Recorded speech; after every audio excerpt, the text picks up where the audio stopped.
American army की might के बारे में जनरल जीडी बख्शी सर इतना बोला गया है, बट अब बहुत समय बाद शायद खुल के अमेरिका सामने आ रहा है, क्योंकि अब वो इजराइल के कंधे पे रख के बंदूक नहीं चला सकता। The verbal support will not work anymore.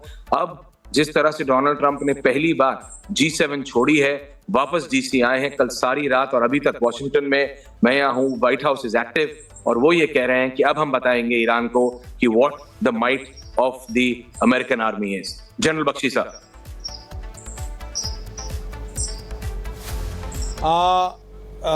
देखिए, मैं ऐश्वर्या कहना चाहता हूं कि अगले 24 से 48 घंटे इस लड़ाई के लिए निर्णायक होंगे।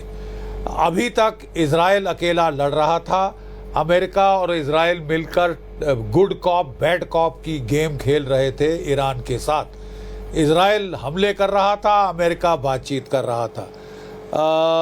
अब लेकिन स्थिति ये आई है कि जैसे कि आपने भी बताया है कि ईरान ने भी अपने डिफेंस में काफ़ी पलटवार किए हैं अपने बैलिस्टिक मिसाइल से, और वो टेक्निक समझ गए हैं आयरन डोम को पेनिट्रेट करने की। हालांकि बल्क ऑफ द मिसाइल्स अभी तक शूट डाउन हो रहे हैं, जो भी 8-10% पेनिट्रेट कर रहे हैं वो है आपके हाइपरसोनिक मिसाइल, जिनके वॉरहेड 1 टन 1.5 टन के हैं। वो काफ़ी नुकसान पहुंचा रहे हैं। तेल अवीव में डिफेंस मिनिस्ट्री का हेडक्वार्टर हिट हुआ है, मोसाद का हेडक्वार्टर हिट हुआ है, हाइफा की ऑयल रिफाइनरी और पोर्ट हिट हुआ है, और कई जगह जो रिहायशी इलाके हैं, बड़ी बड़ी मल्टी स्टोरी बिल्डिंग्स हिट हुई हैं, जिसको किसी तरीके से छुपाया नहीं जा सकता। तो इजराइल को भी कीमत पे करनी पड़ी है। साफ बात यह है कि बगैर अमेरिका की हस्तक्षेप के इजराइल अकेले ईरान का न्यूक्लियर प्रोग्राम बर्बाद नहीं कर सकता। फॉर्दो की जो अंडरग्राउंड बंकर फैसिलिटी है, वो जो है उनके GBU-57 30,000 पाउंड से ज़्यादा, 18,000 पाउंड से बड़े जो बंकर बस्टिंग बॉम्ब्स हैं, जो केवल B-52 या B-2 बॉम्बर डिलीवर कर सकते हैं, उसकी ज़रूरत पड़ेगी। पहले तो अमेरिका का ख्याल था कि यूक्रेन जैसे मैं यूक्रेन को लड़ाऊंगा रूस के साथ और मैं बैकग्राउंड में रहूंगा और डील कराऊंगा, लेकिन अब नहीं लग रहा कि वो डील करा पाएंगे बैकग्राउंड में रहकर।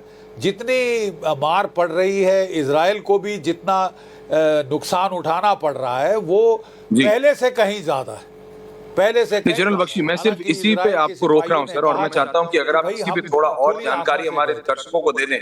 माफी चाहता हूं, लेकिन जो आपने नुकसान की बात कही, 36 या पिछले 36 घंटों में इस तरह की तस्वीरें कभी भी इजराइल से बाहर नहीं आई थी। जनरल दयाल आ रहा हूं सर, लेकिन एक और सवाल जनरल बख्शी से कि सर, जिस तरीके का नुकसान हमने तेल अवीव में देखा है, हालांकि वो भी बेन्यामिन नेतन्याहू ने एक वो ब्रवाडो में मिलिट्री वेस्ट पहन के चॉपर में चढ़ के, चिनूक्स में चढ़ के जाके खुद देख रहे हैं, वो सारी चीजें हो रही है। लेकिन अमेरिकन प्रेसिडेंट का, डोनाल्ड ट्रंप का कल कैलगरी से देर रात को G7 को छोड़ना, दुनिया भर के नेता वहां, भारत के प्रधानमंत्री वहां, वो सब छोड़ के उनको एक इमरजेंसी में आना पड़ा। और जो प्रो ईरानियन फोर्सेस हैं, ओपन सोर्स मीडिया में भी, सोशल मीडिया में भी, उनके नेशनल मीडिया में भी, वो सब ये कह रहे, hello, we have achieved it, this is what we wanted to do. हमें यही तो करना था। हमने सिर्फ बेन्यामिन नेतन्याहू को नहीं, हमने उनके आका को, जो उनका सो कॉल्ड सपोर्टिंग देश है अमेरिका, उसको हमने हिला दिया कि अमेरिका को G7 से आना पड़ा। तो क्या ईरान ने सचमुच इतना नुकसान कर दिया है? वेल, बात यह है कि इजराइल अकेले कब तक ये लड़ाई लड़ सकता है? क्या आप उसको यूक्रेन जैसे ट्रीट कर सकते हैं? जितनी strong lobby, Jewish lobby America में है, ऐसा नहीं हो सकता। और अगर नुकसान हुआ है तो वो उम्मीद करेगा और एक्सपेक्ट करेगा कि अमेरिका भी बीच में कूदे। अब अमेरिका को ये सोचना है कि अभी तक क्यों नहीं कूद रहा था अमेरिका, क्योंकि इजराइल कॉन्फ्लिक्ट को वाइडन कर सकता है। वो सऊदी अरेबिया की ऑयल फील्ड को बर्बाद कर सकता है, वो ऑयल टैंकर ट्रैफिक को गल्फ ऑफ हॉर्मूज में नुकसान पहुंचा सकता है, जिससे कि दुनिया की इकोनॉमी को धक्का लगेगा। ऑयल प्राइसेस $120 प्रति बैरल, $150 प्रति बैरल तक हो जाएंगी। That will be recession mode for the global economy. क्या अमेरिका उसको बर्दाश्त कर सकता है, सहन कर सकता है? डोनाल्ड ट्रंप की ग्रैंड स्ट्रेटेजी थी कि साहब मैं 3-4 साल शांति रखूंगा ताकि अमेरिका की इकोनॉमी रिवाइव हो सके, अमेरिका की आर्म्ड फोर्सेस रीबिल्ड हो सके, डीप स्टेट को आड़े हाथ लूं। लेकिन उनको तो ये रिप्रीव मिल ही नहीं रही। ना रशिया यूक्रेन लड़ाई खत्म हो रही है, ना इजराइल, और वहां पे अगर चीन भी उछक पड़ा फिर तो आपकी थर्ड वर्ल्ड वॉर तो बिल्कुल जाहिर है। तो बड़ा सोच समझ ये थर्ड वर्ल्ड वॉर की बात की आपने जनरल साहब, जिसके लिए डोनाल्ड ट्रंप G7 छोड़ के आए हैं। G7 छोड़ के, can I have general Dayal now? General Bakshi coming back sir. General Dayal, पहले तो ये oil politics, Strait of Hormuz, ये कहा जाता है कि बहुत ज्यादा स्ट्रेटेजिक है, दुनिया की तेल की सप्लाई रुक जाएगी। General Dayal coming sir, right. General Dayal sir, ये जो स्ट्रेट ऑफ हॉर्मूज है, छोटी सी जगह है स्ट्रेट ऑफ हॉर्मूज, अगर मेरी टीम ने मैप बनाया है तो वो दिखा देंगे। उसके बाद अमेरिका के राष्ट्रपति का G7 छोड़ के आना, ये अपने आप में ही इतना बड़ा मैसेजिंग है। एक मैसेज ये है, जो देख रहे हैं कि भाई त्राहिमाम मच गया, परेशान है अमेरिका, समझ नहीं पा रहा अमेरिका।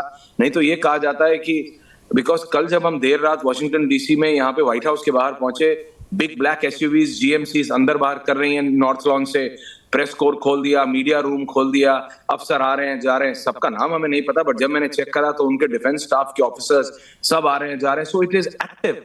और ये एक मैसेज है कि अमेरिका ने ये शायद सोचा नहीं था या ये परसीव नहीं किया था कि ईरान इतना नुकसान पहुंचा सकता है इजराइल को। General Dayal sir,